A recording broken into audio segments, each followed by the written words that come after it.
Welcome to Massive Beers. My name is Matt. We do the beer stuff here. Evergrain up in this piece in the form of their Clear the Passage double IPA.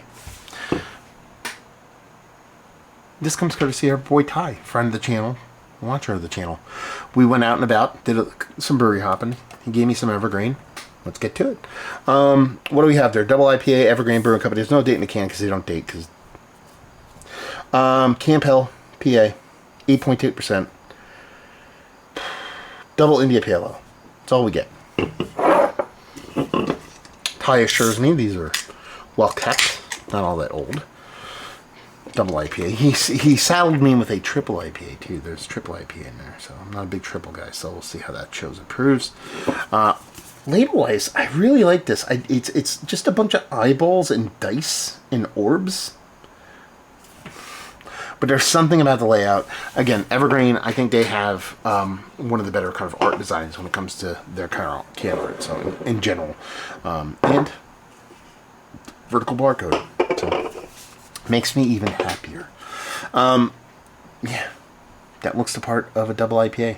Nice haze to it. I just redid my I actually took my camera to work, and I brought it back in the settings aren't correct. So you see how it goes dark and then back to light? I fixed that, and I forgot how I fixed it, so now I'm going to fix it again, so I apologize for any inconsistencies. Because typically I would go like that, and you see this vibrant IPA, but it gets a little bit dark now, so it's definitely quite a bit more juicier than it looks. A little bit of floaties in there. Not going to hate on that. Index finger, infinitely fluffy, creamy head. Let's give it a whirl. Give it a nose.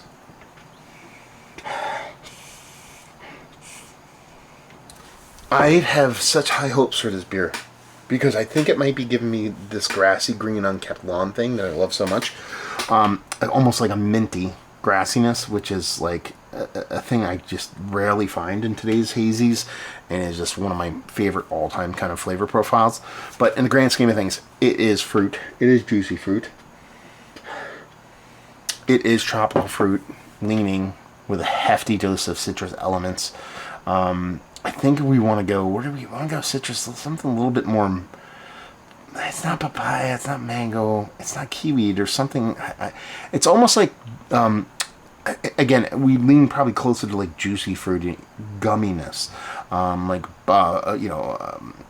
What's the smoothie place? Kind of Jamba Juicy kind of thing here, because I think there's a little bit more to it than that. I think there's a little bit more confectionery sweetness kind of thing. So I think it's something that is not just straight kind of juice haziness. It's more something a little bit more kind of confectionery to it in a very positive way. In New England through and through, I don't think we're going to have a huge bittering in this sucker. I think it's going to lean heavily into the non-bittering stuff and just bring all this different kind of fruit flavors. I think we're going to get a decent amount of sweetness on here. Hopefully it stays quite shaved edgy. Yeah, it smells like really good haze. We're going to dive in. Let's get that green grass, baby. Cheers.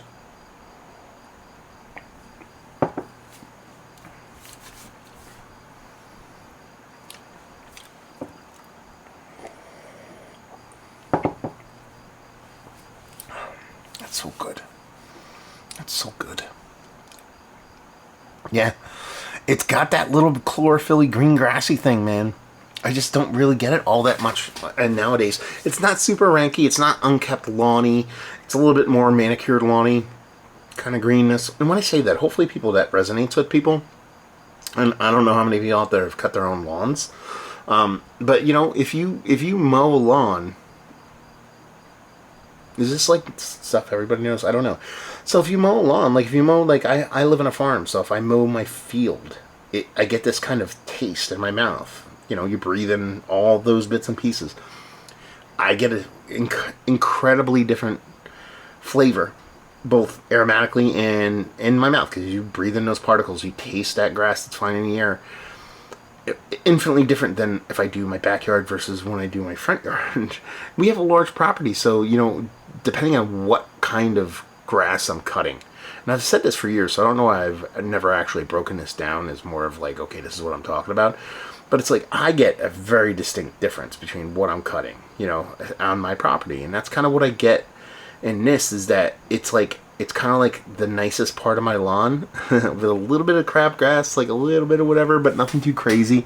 And when I drive through that, when I mow that, I get this like green grassiness. We've all smelt that green grassiness. If you have that wet clump of grass that falls out of the mower, that kind of smell, but add a little bit of sweetness to it, add a little bit of mintiness to it.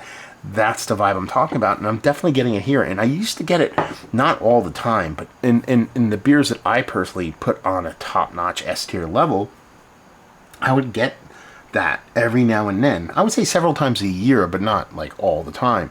And I get like that like once or twice a year now. It's not like, you know, several a year. So when I bump into it and I see it, it's just that much more exciting when I have it. And it's definitely that kind of green grassiness on top of that beautiful, juicy, fruity, Jamba Juicy tropical fruit drink mixture that's in here. There's a touch of bitter in here. It's New England through and through. That's just balancing things out. It's a little skosh under attenuated, but I ain't hating on it. It's double IPA. It's bringing me a bunch of flavors I like, so I dig that little bit of pop of sweetness.